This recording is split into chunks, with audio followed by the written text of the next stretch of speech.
Coma হলো এমন একটি অবস্থা যেখান থেকে মানুষ জেগে উঠতে পারে না বা তার চেতনা কাজ করে না।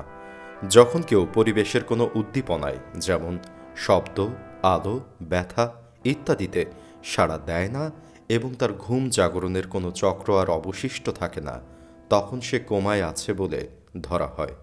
মস্তিষ্কের চূড়ান্ত পর্যায়ের ব্যর্থতা বা ফেইলিওরের উদাহরণ হল এই কোমা। সাধারণত কয়েকদিন থেকে কয়েক সপ্তাহের মধ্যে কোমার একটি পরিসমাপ্তি ঘটে। হয় রোগী আবার জেগে ওঠে বা সচেতন হয়, নয়তো মৃত্যুবরণ করে। কিন্তু বিরল ক্ষেত্রে কেউ কেউ মাসের পর মাস, বছরের পর বছর কোমায় থাকতে পারে।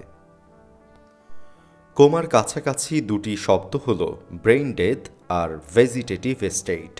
ব্রেইন ডেথ অর্থ মস্তিষ্কের স্থায়ী ক্ষতি বা মস্তিষ্কের সব কার্যক্রম থেমে যাওয়া, আর ভেজিটেটিভ স্টেট অর্থ রোগীর মস্তিষ্ক সজাগ থাকে কিন্তু চেতনা দিয়ে বা স্বেচ্ছায় কিছু করতে পারে না।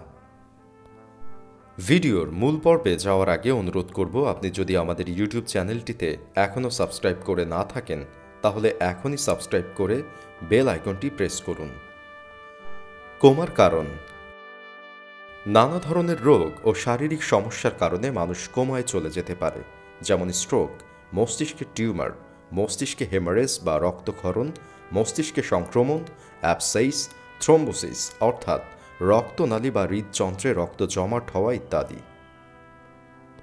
আবার মস্তিষ্কের বাইরের কোনো সমস্যার কারণেও মানুষ কোমায় চলে যেতে পারে, যেমন কোনো কারণে যদি মস্তিষ্কে হাইপোক্সিয়া বা অক্সিজেন সরবরাহের ঘাটতি থাকে, যেমন হঠাৎ কার্ডিয়াক অ্যারেস্ট হলে, কিছু ওষুধ বা বিষের প্রতিক্রিয়ায়, শরীরের ইলেকট্রোলাইট বা খনিজ লবণের ভারসাম্যহীনতায়, বা শরীরের তাপমাত্রা ও রক্তের শর্করা খুব বেশি বা কমে গেলে। কি করতে হবে? কেউ অচেতন হয়ে পড়লে বা কোমায় চলে গেলে প্রথম কাজ হলো জরুরি চিকিৎসা, সংক্ষেপে ABC রক্ষা করা। এ মানে এয়ারওয়ে বা শ্বাসনালী, বি মানে ব্রিদিং বা শ্বাস প্রশ্বাস, আর সি হল সার্কুলেশন বা রক্ত প্রবাহ নিশ্চিত করা। যে কোনো মানুষ জ্ঞান বা চেতনা হারালে এবিসির মাধ্যমে তার শারীরিক মূল প্রক্রিয়াগুলো চালু করার চেষ্টা করতে হবে। বেসিক লাইফ সাপোর্ট বা সিপিআরে কাজ না হলে প্রয়োজনে অ্যাডভান্স লাইফ সাপোর্ট দিতে হবে। অনেকেই এই জরুরি চিকিৎসায় চেতনা ফিরে পেতে পারে। এর পরের কাজটি হল কারণ অনুসন্ধান করা। কেন এমন হলো?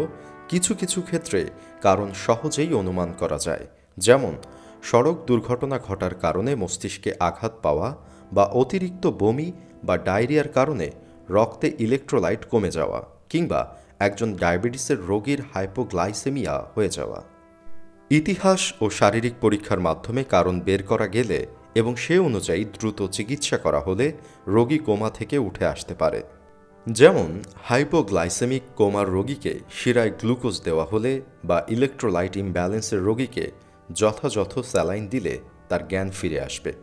কোমায় চলে যাওয়ার কারণ স্পষ্ট না হলে রক্তের পরীক্ষা, ইসিজি, মাথার সিটি স্ক্যান বা এমআরআই সহ নানা পরীক্ষা নিরীক্ষার প্রয়োজন হবে, আর সে অনুযায়ী ব্যবস্থা নিতে হবে।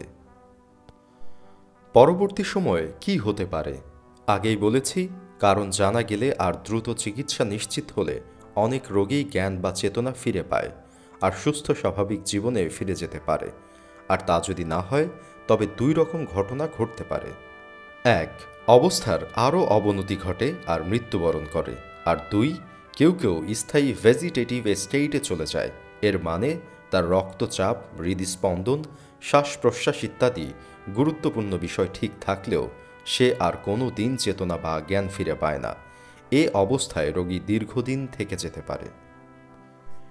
গিনেস ওয়ার্ল্ড রেকর্ডসের অনলাইনের তথ্য অনুযায়ী পৃথিবীতে সবচেয়ে দীর্ঘ সময় ধরে ভেজিটেটিভ স্টেটে থাকার রেকর্ড অ্যালেন এসপোসিটো নামের একটি মেয়ের, যিনি 1941 সালে একটি অস্ত্রোপচারের পর কোমায় চলে যান। সে অবস্থায় প্রায় 37 বছর কাটিয়ে 1978 সালে মৃত্যুবরণ করেন। ধারণা করা হয় অস্ত্রোপচারের সময় অ্যানেস্থেসিয়া জটিলতায় মস্তিষ্কে হাইপোক্সিয়া হওয়ার কারণে তিনি আর জেগে ওঠেননি। তবে পরবর্তী সময়ে এডওয়ার্ড ও বারা নামের এক আমেরিকান নারী দীর্ঘ 42 বছর ধরে ডায়াবেটিক কোমায় ছিলেন।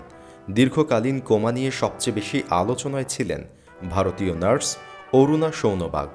1973 সালে তিনি মুম্বাইয়ের একটি হাসপাতালে একজন ওয়ার্ড বয় কর্তৃক ধর্ষণের শিকার হন আর স্থায়ী কোমায় চলে যান। দীর্ঘ ৩৭ বছর এই অবস্থায় থাকার পর 2011 সালে ভারতীয় সুপ্রিম কোর্টে তার পক্ষে ইউথেনেশিয়া বা স্বেচ্ছা মৃত্যুর আবেদন করেন একজন সাংবাদিক পিঙ্কি ভিরানি।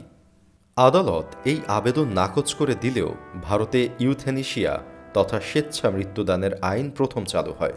পরবর্তীকালে ৪২ বছর কোমায় থেকে এই নারী নিউমোনিয়ায় আক্রান্ত হয়ে ২০১৫ সালে মারা যান। কোমা প্রতিরোধে যেসব কারণে মস্তিষ্কের এই ধরনের ব্যাপক বিপর্যস্ততা ঘটে তার দ্রুত যথাযথ চিকিৎসা হলে কোমা প্রতিরোধ করা সম্ভব। যেমন ডায়াবেটিসের রোগীর হাইপোগ্লাইসেমিয়া হলে দ্রুত চিনি খাওয়ানো বা বমি ডায়রিয়ার কারণে লবণ কমে গেলে সঙ্গে সঙ্গে স্যালাইন খাওয়া বা শিরায় স্যালাইন দেওয়া। দুর্ঘটনা, মস্তিষ্কে আঘাত, বিষক্রিয়ার পর দ্রুত চিকিৎসার আওতায় আনা। কার্ডিয়াক অ্যারেস্টের পর চিকিৎসা পেতে দেরি হলে প্রতি মুহূর্তে মস্তিষ্কে অক্সিজেন সরবরাহ কমে যাওয়ার ঝুঁকি তৈরি হয়।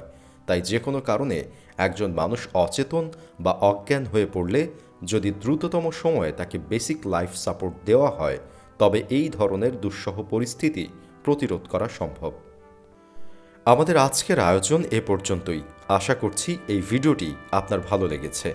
জনসচেতনতা বৃদ্ধির জন্য এই ভিডিও শেয়ার করার জন্য অনুরোধ রইল। আমাদের নতুন নতুন ভিডিওগুলো সবার আগে পেতে সাবস্ক্রাইব করে বেল আইকনটি প্রেস করুন।